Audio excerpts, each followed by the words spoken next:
ఇరుకు రోడ్ల మీద డ్రైవింగ్ చేస్తున్నప్పుడు చేతులు స్టీరింగ్ మీద ఉండాలి. ఓ కాలు క్లచ్ దగ్గర ఉండాలి, ఇంకో కాలు బ్రేక్ దగ్గర ఉండాలి. ఓవరాల్గా ఒళ్ళు దగ్గర పెట్టుకొని నడపాలి, లేదంటే గిసుంటి అనర్థాలే అవుతాయి. డ్రైవింగ్లో ఓవర్ కాన్ఫిడెన్స్ ఎక్కువ అయితే ఇగో సైడ్ ఎఫెక్ట్స్ ఇట్లుంటాయి అన్నట్టు.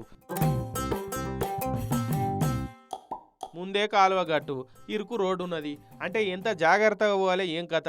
గసొంటి ఇరుకు రోడ్ల మీద రేసింగ్ కార్ల లెక్క సంపుడు చంపుకొని వచ్చిండట మోతేవారి. తణుకు నుంచి రేలంగి మీదకెళ్ళి అండలూరు పోతుంటే నడిమిట్ల పాలి గ్రామం కాడ ఎదురుంగొస్తున్న ఆటోను ఓవర్ స్పీడ్లో తప్పియ పోయి గావరైండు. కథ మీద బ్రేకులు వేసే లోపట కారు పోయి కాలువలో పడ్డది. నయం కారు నీళ్ళల్లో పడంగానే టక్కిన దుంకిండట మహానుభావుడు. చూసినోళ్ళేమో ఆ కారు నడిపేటైన తాగున్నాడు, కంట్రోల్ కాక కాలువల ముంచిండు బండినని తిట్టిపోస్తున్నారు.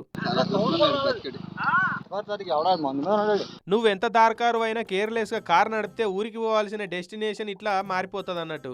కానీ ఏ మాట కామాటే కాలువల కారును కరెక్ట్ పార్కింగ్ చేసిండు కదా.